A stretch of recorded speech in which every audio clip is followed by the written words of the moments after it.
Welcome to Science Maker Lab SolidWorks Lesson 2D. Today we're going to start to take the block that we made in Lesson 2A and whittle down the exterior shape to make it look more like the hand sketch we're trying to copy. Okay, so let's get this lesson going.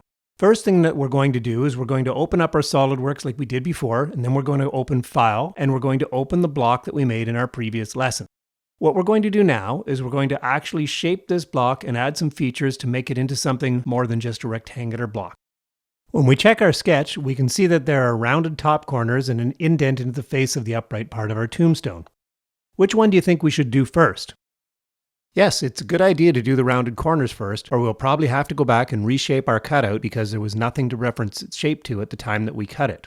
If we cut a rectangular pocket in the front face and then round the corners, we might even cut right through the rounded corners of the outer lip. So, we should round the top corners next. To do this, we're going to go to our Features tab and we're going to grab a feature called Fillet. You can see that there's a drop down and there's a chamfer tool available as well. The fillet is a rounded transition from one surface to another surface. A chamfer is just a straight line transition between the two. We're going to take a fillet here and we're going to make sure that our part is oriented so that we can see the edges that we want to fillet. We'll select one of the edges and we can see we get our yellow preview of a rounded fillet. We'll select the other one. Once we've got them both selected, we can take our cube and we can turn it straight so that we can see our front or face-on view of how it will look. So, we've got different types of fillets available to us. There's a constant size fillet, a face fillet, a variable radius fillet, and there's a full round fillet. We're going to stick to the constant size fillet for what we're doing here. Tangent propagation is turned on here. All this means is that if the fillet is going along an edge, as long as that edge continues and doesn't have a sudden sharp turn to it, the fillet will continue along that edge, even though it's made up of different segments. We'll leave that on. It doesn't really matter though, because we only have one segment to fillet. So that's our items to fillet. You can see edge 1 and edge 2 noted there in the box. We want the full preview.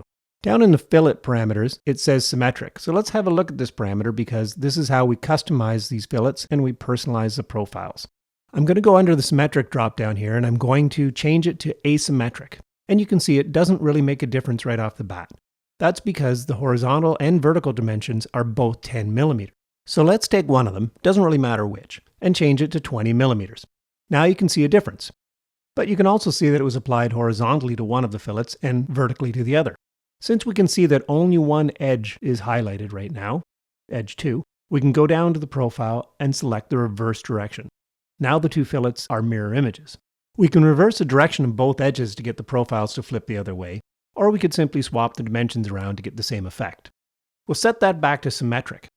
Now down here, we've got a profile control, and we've got a drop down that says circular.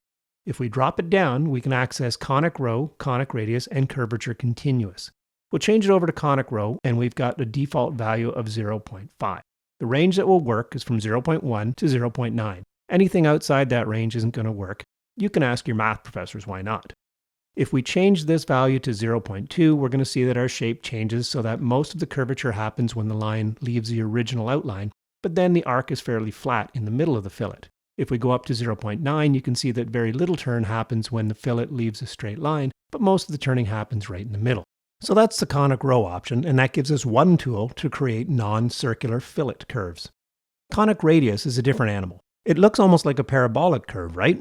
If we set it to 10, but our radius up here, our total radius, which is the distance from the beginning of the fillet to the corner that's being filleted, is 20 millimeters, we get an arc that starts off shallow, tightens up in the middle, and then goes shallow again. Of course, like all fillets, it meets the original line at a tangent.